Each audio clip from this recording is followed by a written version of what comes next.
C'est-à-dire on a une bureaucratie qui nous dit ce qu'il faut faire, comment il faut consommer, comment il faut manger, etc. Ce qu'il faut manger, comment il faut se comporter, ce qu'il faut penser, bien sûr. Et aujourd'hui, plus personne ou très peu ne dit mais attendez, est-ce qu'on a le droit encore de vouloir décider par nous-mêmes ou pour nous-mêmes? Voilà pourquoi les gens qui nous gouvernent n'aiment pas le peuple. Quand en 2005, le peuple dit on ne veut pas de l'Europe libérale, qu'est-ce qu'on fait quand on est président de la République? On dit dont acte. Moi, j'ai sollicité le peuple par un référendum, et par référendum, le peuple me dit nous ne voulons plus de cette Europe libérale. On ne veut pas forcément abandonner l'Europe, mais on veut que cette Europe, elle prenne une autre direction. Qu'est-ce qui se passe? Sarkozy et Hollande, Sarkozy président de la République à l'époque, s'entendent comme cochons, convoquent tous les deux le Congrès. Il était plus malin avec le Congrès à l'époque Hollande qu'aujourd'hui, mais et d'un seul coup, Sénat plus Assemblée nationale, on dit bon allez, au fait, vous êtes pour ou vous êtes contre l'Europe? Mais oui, on est pour l'Europe. C'est-à-dire le peuple a dit non, mais l'espèce d'oligarchie qui prétend représenter le peuple, mais qui ne le représente pas, dit mais si on va lui faire quand même passer ce truc, et il va y avoir quand même, il va l'avoir. Giscard lui-même, grand défenseur de l'euro, de l'Europe, du marché libéral, etc., dit ben non, c'est exactement le même truc. On a enlevé un paragraphe, on l'a remis au-dessus, on l'a remis en dessous, on a mis 3 virgules, c'est exactement la même chose. Ben ça aussi, ça contribue au fait que les gens ne votent pas, au fait que les gens votent pour le Front National, pas tant par racisme, antisémitisme, xénophobie, je sais pas quoi, simplement parce qu'ils disent mais on en a marre, virez-les. Virez-les, ces gens qui nous demandent notre avis et qui, quand on a donné notre avis, disent on n'en a rien à faire de votre avis. Donc évidemment, ça me paraît tellement de bon sens que quand je le dis, il y a toute la presse qui, elle, défend ça. L'euro, l'Europe, le libéralisme, etc. Qui dit ah, regardez ce type qui fait le jeu du Front National. Moi, je persiste à croire que la souveraineté pour soi-même, pour sa famille, pour les gens qu'on aime, quand on aime quelqu'un, on ne l'asservit pas, on ne l'assujettit pas, on ne le domine pas. Dans un couple, il faut aussi que nous soyons souverains, et que l'un demande à l'autre, que l'autre demande à l'un, que on fasse pas des choses l'un sans l'autre, ou l'un contre l'autre, ou l'un malgré l'autre. Et puis après, au-delà du couple, il y a la famille. Et bien dans la famille, ça devrait fonctionner de la même manière. Et puis après, dans la famille, vous avez le quartier, puis vous avez le village, la ville, vous avez etc. Jusqu'aux frontières d'une nation qui doit pouvoir dire mais recouvrons notre souveraineté, que nous ayons le droit de décider si on veut ceci ou si on veut pas cela. Ou alors on nous dit le peuple n'est pas souverain. Celui qui sera souverain, ce sera le représentant du peuple, la plupart du temps une petite oligarchie de gens qui ont fait Sciences Po, l'ENA, qui sont dans le même monde et qui finalement sont tous des copains, ils s'insultent à la télé, et puis quand l'émission est terminée, alors on va boire un coup, on va manger ensemble, etc. Et arrêtons avec ce régime-là, ou alors disons, c'est ce régime-là qu'on veut, c'est-à-dire des gens qui prétendent nous gouverner, mais qui finalement, pour nous, mais qui finalement gouvernent pour eux, et puis disons au peuple, tais-toi. C'est ce que fait d'ailleurs la télévision, et à chaque fois que les gens sont devant, je ne veux pas redonner le nom de ces gens-là parce que j'en fais pas une affaire personnelle, j'en ai rien à faire d'Hanouna, mais de dire tous ces gens qui nous disent le peuple est bien mieux devant sa télévision à se trouver abruti par le foot, abruti par les émissions où chacun pense qu'il peut devenir un grand chef, cuisinier, un grand chanteur, où on ubérise l'intelligence parce que on finit par dire mais vous pouvez tout faire si vous voulez. On sait bien que c'est faux.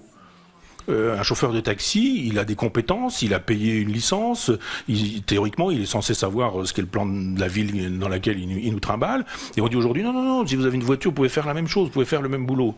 C'est-à-dire que c'est la mort de l'intelligence. Personne ne dira moi je vais prendre l'avion avec un type qui a pas son brevet de pilote. Moi j'ai besoin de me déplacer, mais aujourd'hui c'est 1 euro le déplacement, c'est pas cher du tout, mais le type il sait pas piloter l'avion, mais... ubérisons, non. On va dire, tiens, j'ai une appendicite, il y a un type qui me prend demain, là, l'appendicite, il m'opère, c'est pas cher, gratuit, il a un CAP de boucher charcutier, mais il va faire ça très bien. Les gens disent non, un peu de compétences, ici, un chirurgien, on veut qu'il soit compétent, un pilote d'Airbus, on a envie qu'il soit compétent, puis après on dit, mais pourquoi être compétent? Et puis comme on a un président de la République qui n'est pas compétent, on se dit, bah, après tout, ubérisons.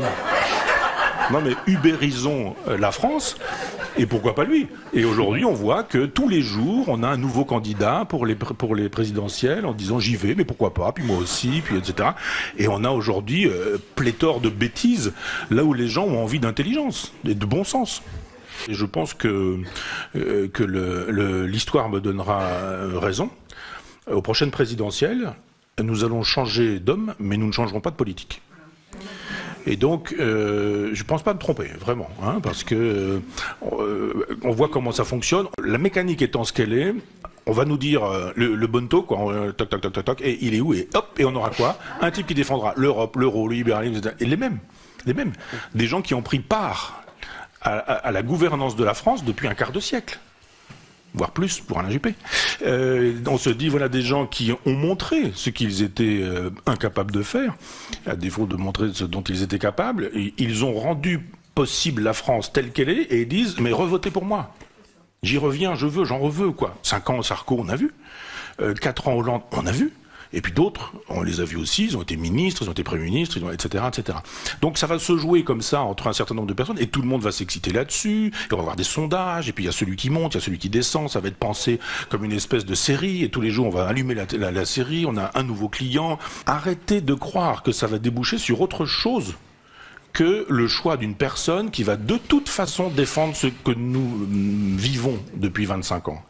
Donc on a le droit de changer de pantin, mais on n'a pas le droit de changer de politique. Au bout du compte, au bout du bout, qu'est-ce qu'on a? Les mêmes. Toc, toc, toc, toc. Donc il y a un moment donné où je dis j'arrête de voter, puisque finalement il n'y a pas un devoir de voter de la part de ceux qui ont à voter, mais il y aurait de la part des politiques un devoir à respecter ceux qui votent. Il n'est pas normal que le système représentatif soit ainsi fait qu'à l'Assemblée nationale, on verrouille tout au point que ce soit, en gros, l'UMP, enfin les anciens de l'UMP, et puis les Républicains, et puis aujourd'hui le Parti Socialiste, au milieu on a l'UDI, qui en gros se partagent la totalité du pouvoir, avec en marge des gens qui ne sont pas représentés. Le Parti communiste fait 3%, il a 20 sénateurs.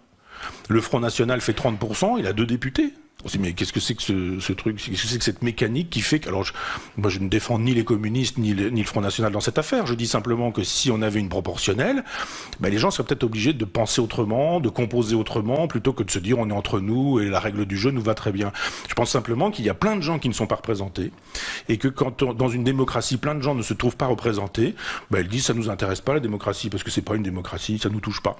Et de fait, on a, je peux prévoir ça, je veux dire sans me tromper, on aura un taux d'abstention très élevé et on aura un type une personne, homme ou femme, qui défendra de toute façon les idées que défend aujourd'hui Hollande. Après, c'est juste une histoire d'habillage.